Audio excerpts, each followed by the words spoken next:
Olá amigos investidores, estamos de volta para mais um vídeo. No vídeo de hoje a gente volta a falar sobre o Vigia 11 Fiagro da Valora. A gente vai falar do relatório do mês de setembro, que trata dos dividendos que foram pagos nesse mês de outubro, que vocês já estão vendo aí na tela, que foi 12 centavos. Mas antes a gente vai trazer alguns números, algumas informações para vocês importantes sobre o fundo. Nos últimos 12 meses o fundo distribuiu um dividend yield de 15,6%, que é um yield muito bom, diga-se de passagem, isento de imposto de renda. Porém, esse yield só foi permitido estar nesse patamar porque o P sobre VP dele está 0,90, ou seja, no momento ele está com 10% de desconto. Como eu vou falando nos últimos vídeos, esse desconto aí, que é proporcionado por uma menor cota de mercado do fundo em relação à cota patrimonial, é que nos dá esse yield aí de 15,6, esses 10% de desconto. Mas a gente fazendo aquele ajuste que eu gosto de fazer, trazendo o valor da cota de mercado para o valor patrimonial, deixando o P sobre VP1, esse yield cai de 15,6 para 14,1. E para mim, não é recomendação nem de venda nem de compra, é um yield baixo. Para mim, o ideal é, no mínimo, esse yield, considerando que aqui é um fundo high yield, é que ele fosse 14,5% ao ano. No mínimo. Na pior das hipóteses, tá 14,1%. Tá próximo, tá, mas ainda tá abaixo. Eu venho explicando por que eu escolho esse número em vários vídeos anteriores de outros ativos, então não vou dizer por que eu tô escolhendo esse número de 14,5%. Nesse mês, ele caiu a distribuição de dividendos para 12 centavos. Esses 12 centavos equivale a um yield do mês de 1,35, ou seja, mesmo com a queda dos dividendos, o yield do mês está muito top, porque 1,35 é uma paulada. Diga-se de passagem, a maioria dos fiagros está entregando nos últimos meses entre 1,10 e 1,20. Aqui está bem acima desse 1,20, então o yield do mês dele está muito bom. Entrando aqui no relatório, a gente vê que o fundo continua com 30 ativos, eu acho que não mudou nada em relação ao último relatório, 878 milhões de patrimônio líquido investido, mas isso aqui é porque o fundo está com alavancagem, a gente vai mostrar essa alavancagem daqui a pouco na carteira dele. Nesse mês, ele nos mostra apenas uma movimentação, foi a venda de 1 milhão do CRA da Binatural.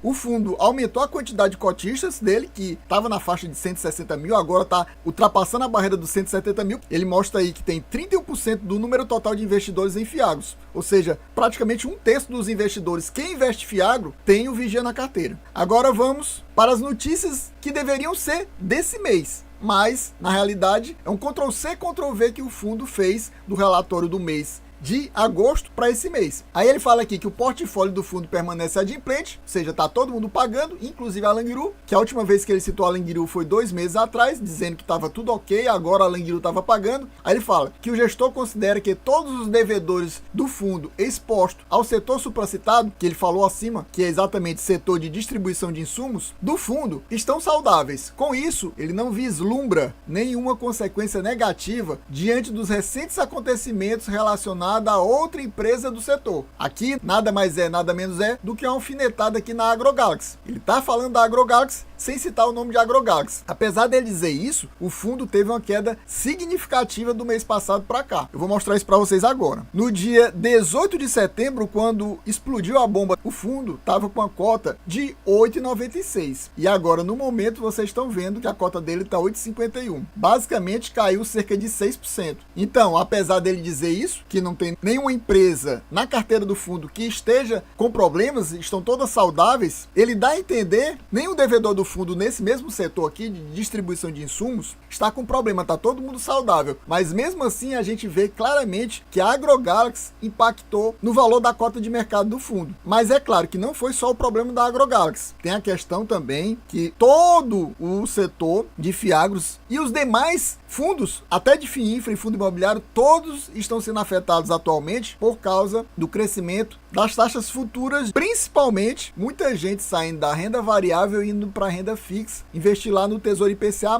que está pagando muito bem, e lá é muito mais seguro. Então o pessoal acaba saindo, mesmo lá tendo imposto de renda e aqui não tendo imposto de renda. Mesmo no final das contas o rendimento lá sendo pior do que aqui, o pessoal prefere ir para lá, porque é mais seguro, mesmo o rendimento sendo menor. E é nesse momento, pessoal, que normalmente aparecem as oportunidades. Lembrando que aqui a gente não faz recomendação nem de compra nem de venda de nenhum fundo imobiliário, nenhum FIINFRA, nenhum fiagro, nenhuma ação. Só você, somente você, pode decidir se é bom ou não colocar qualquer fundo desse ou ação na sua carteira, através dos seus estudos e das informações que eu passo aqui para você se situar melhor na situação. Mas no final das contas, ele está tirando o corpo aqui do fundo dessa zona perigosa, tentando tirar. Mas tem um detalhe importante. Para mim, ele, apesar de falar isso, a gente tem que ver que a maior posição do fundo que eu venho trazendo sempre para vocês e sempre mostro, e vou mostrar novamente hoje, é a Fiagro com cerca de 28% do patrimônio líquido. E qual é o setor que a Fiagro trabalha? Distribuição de insumos. Ou seja, nada mais nada menos que o mesmo setor da AgroGalaxy. Então, tá longe de ser impossível em algum momento próximo dar um problema na Fiagro. Não é impossível. Apesar dele estar dizendo que tá tudo saudável, tudo ok, todo mundo adimplente, é o mesmo setor. Se a AgroGalaxy deu problema, pode ser que a Fiagro venha a dar em breve. Então, é um ponto de atenção aí, uma bandeira vermelha para você ter atenção. Eu gostaria de aproveitar esse momento e perguntar para você, você possui o Vigia 11 na sua carteira? Tá pensando em colocar ele na sua carteira ou aumentar a sua posição aproveitando esse momento de baixa, que ele tá com 10% de desconto? No mês passado, meus amigos, como eu mostrei para vocês, ele ficou quase com o P sobre VP1, ou seja, a cota de mercado ficou quase no valor patrimonial e agora voltou a esse descontão. Ou você, ao contrário disso, também está querendo fugir para essa renda fixa aí e investir lá no Tesouro IPCA+,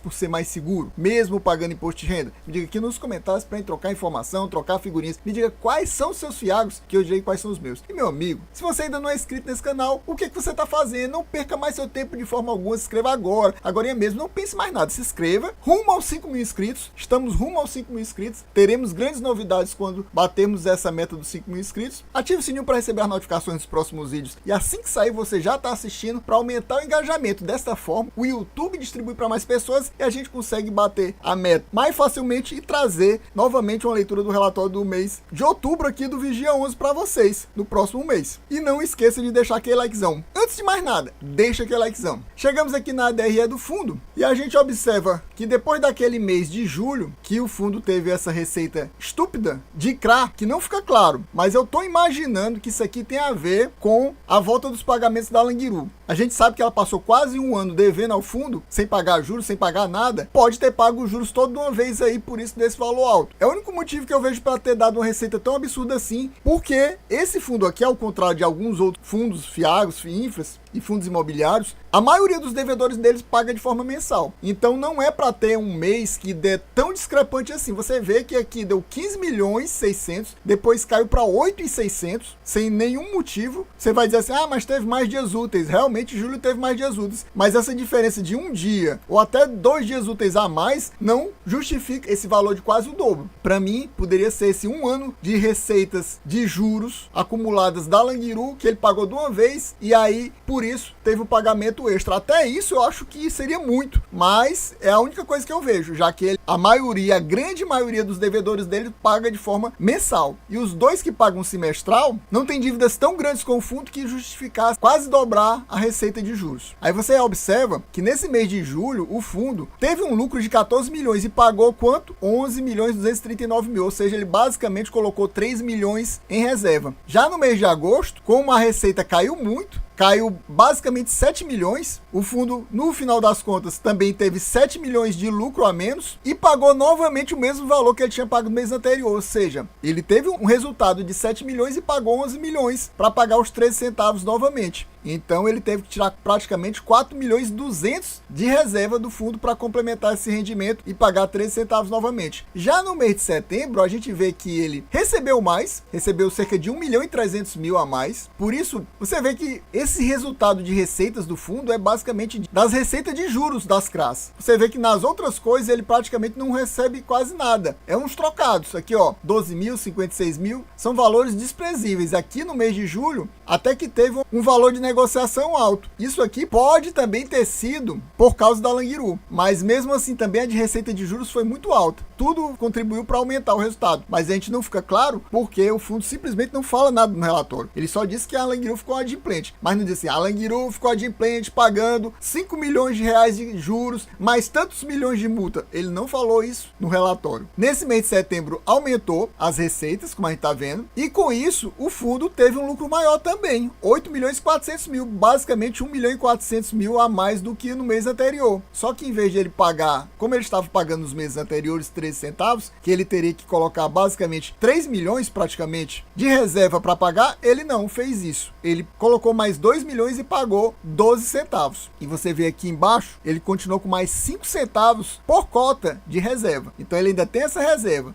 A gente chega aqui na carteira do fundo. Novamente eu destaquei a Fiagril, como eu falei, ela é do setor de distribuição de insumos agrícolas, assim como a AgroGalaxy, e por isso nada descarta que ela tenha um problema em breve. Pode ser que não, mas pode ser que sim também. Ficar com a bandeira vermelha ligada. Se você somar todos esses percentuais, são 5 CRAs da Fiagril, 5. Ou seja, é muito CRA. É uma exposição muito pesada, cerca de 28%. Lembrando que eu acho o ideal, pessoal, até 5%. No máximo, no limite do limite, 8%. E você vê que ele tem vários devedores que devem acima de 5%. A Fiagril nem se fala, né? 28% é um absurdo. A gente tem a Bela Agrícola com mais de 10%, é 9,91 aqui e tem mais 0,3 aqui, ultrapassa a barreira dos 10%, também muito perigoso. E ainda tem esses dois aqui que estão bem próximo daquele limite do meu limite, que é 8. Aqui é 7,5 e 7,6 praticamente, da Cotribá e da Cotrisul. Então ele tem a Bela Agrícola principalmente e a Fiagril com valores muito altos investidos, principalmente a Fiagril, obviamente, mas também tem a Cotribá e a Cotrisul, além da Languiru, porque a Languiru você não vê, porque ela tá toda quebradinha aqui. Então 3 CRAs da Languiru, que se você somar esses 3 aqui, somam cerca de 8,5%, mas a gente espera que a Languiru, já que ela voltou a estar adimplente recentemente, não volte a figurar entre os devedores do fundo com problemas tão cedo. A gente espera que nunca mais, mas a princípio não deve voltar a ser um problema para o fundo tão cedo, mas são 8,5%, ou seja, depois da Fiagril e depois da Bela Agrícola, a Languiru continua sendo o terceiro maior devedor do fundo ainda. A gente vê nessa coluna o nome do devedor, vê que ele investe exclusivamente em CRAs, a gente vê os valores investidos nessa coluna, a gente vê os percentuais do patrimônio líquido investido nessa coluna, como a gente já viu. Aqui a gente vê o indexador lado a lado com a respectiva taxa que é cobrada. A gente vê algumas taxas bem altas aqui, por exemplo, essa CDI mais 6,75 da Languiru, CDI mais 6,75, CDI mais 6,50, são exatamente taxas bem altas. É um dos maiores devedores e é o devedor que tem as maiores taxas, é exatamente a Languiru. E aqui o periodicidade de pagamento, você vê que só tem 2 semestrais, que como eu falei, não justifica aquele volume tão alto recebido no mês de julho, porque aqui é só 6% e aqui é 4%, totalizando 10% do fundo. Você vê que a receita praticamente dobrou. Tinha que ser um percentual muito mais agressivo aqui, tipo metade da carteira pagar semestralmente, tivesse pagando naquele mês para